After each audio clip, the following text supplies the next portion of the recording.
Kështu të veshur me kostume, pispirosur që qeni me bashkë me bijuterit tuaja, me ato këpucët italiane që keni mbathur, të hyni në galeri, të shkelin për një herë të vetme, baldën e zezë të kromit dhe baldën e kuqe të bakrit. Sa mirë do ishte sikur me duar tuaja të buta e të hidratuara të shtrëngojnë një herë të vetme dorën burrërore të një minatori. Aty do ta kuptoni se çfarë është dinjiteti. Faleminderit zoti kryetar.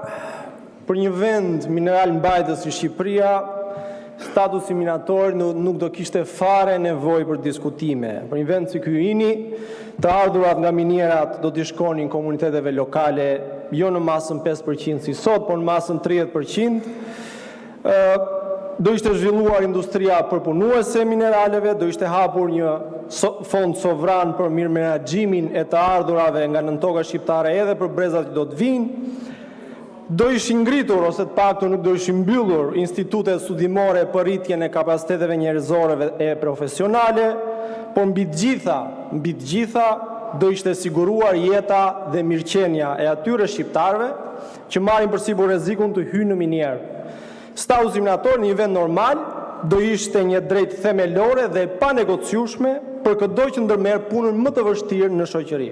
Po ja ku jemi, në pikën ku 35 vjet pas ndryshimit të regjimit diskutojmë edhe debatojmë a duhet apo s'duhet të ketë status të veçantë minatori.